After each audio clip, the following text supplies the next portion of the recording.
Благодарам, подпредседателке.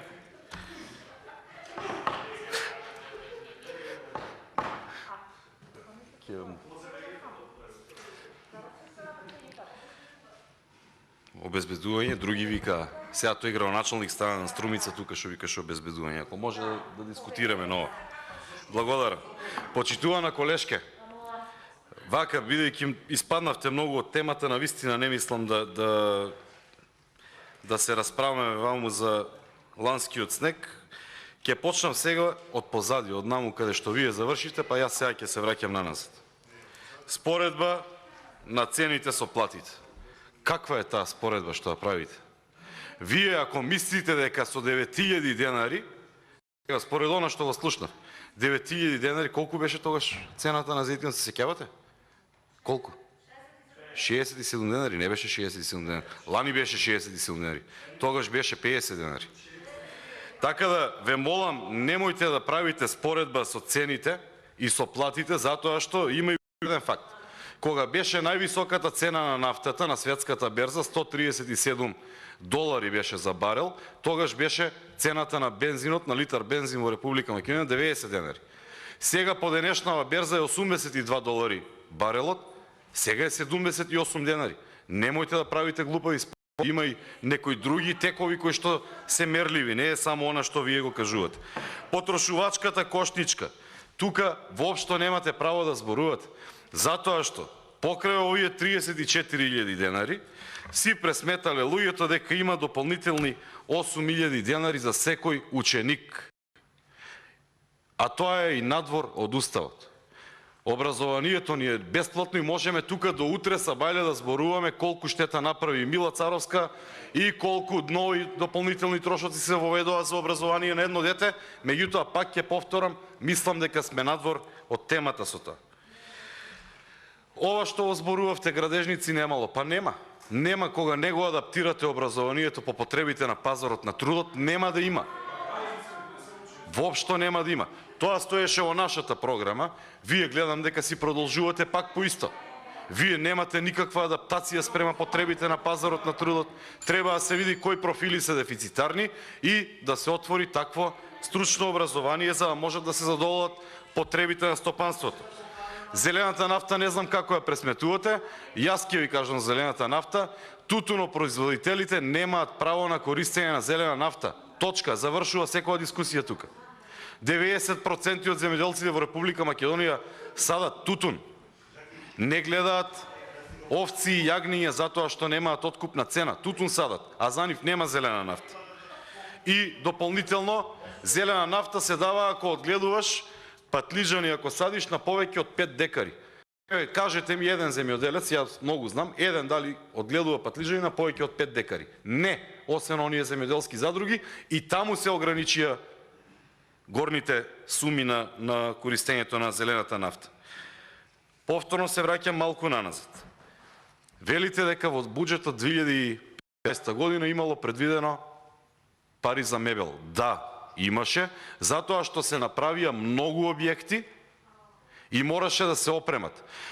Предходните буџети имаше многу пари за кирии, кои што беа исплаќани затоа што министерствата, агенциите и така натаму сите ги користеа под наем просториите каде што функционираа.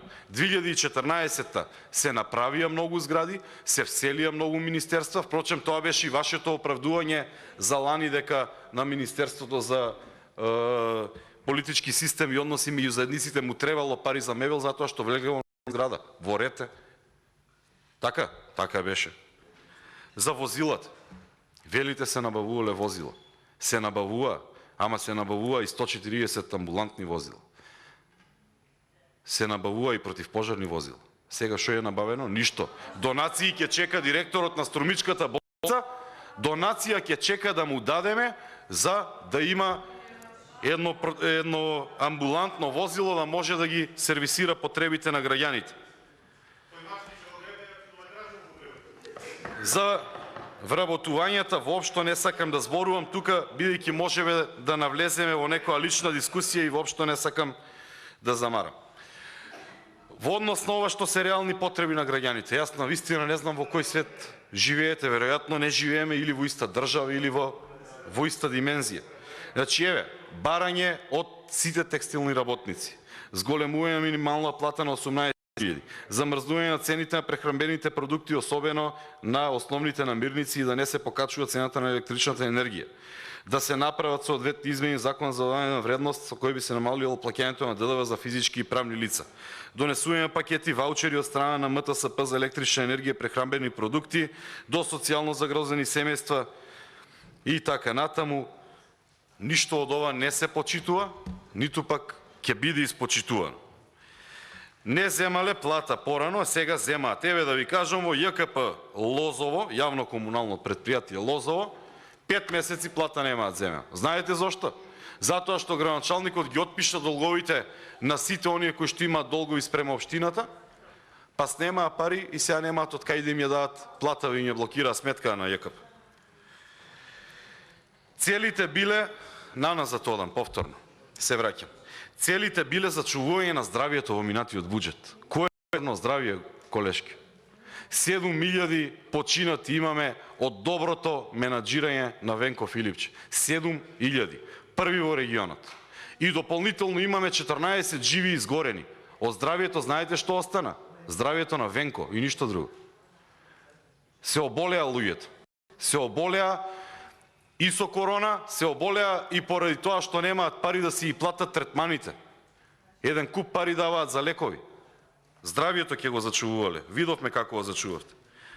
Ликвидноста на компаниите ќе се зголемела. Каква ликвидност ќе се зголеми? Кога нафтата се покачува, струјата се покачува, како ќе се зголеми? Ако ги покачат цените, веднаш нема да бидат конкурентни и тие постојано ќе работат со загуба. И тоа ни се случува практично 60.000 луѓе без работа останаа. Луѓето не можат стопанствениците да ги исплаќаат платите затоа што имаат зголемени трошоци, основни услови за работа. Значи, штом нафтата и струјата се покачува, толку е. Ако имате собствена фирма, ќе знаете како оди тоа. Велите, поддршка сте дале лани преку мерките. Па уште се неисплатени. Можеме да се лажеме, значи декларативно да, дадаваме. И ние дадовме поддршка. Не се исплатени. Тутунариве, дали имаат земено? Немаат. Еве тука експертот за виногради не е тука, ќе го прашам и него дали имаат земено лозарите пари. Немаат земено. Декларативно да, донесовме закон и ние го поддржавме. Немаат. Не се исплати. И искористувањето на мерките не се онака како што очекувавте. Ние демек ќе дававме средства до стопанствениците, ние не даваме. Поземувате, па треба да ги вратат. Ќе ги спасиме граѓаните, како ќе ги спасиме ако 6 месеци им го одложиме кредитот? Тоа е умирање на рати, тоа не е никаков спас. И зголемување, ова што прво го кажавте, имате на капиталните инвестиции за 27% предвидено во буџетов, одлично е што се виделе, меѓутоа свртете се кон реализацијата.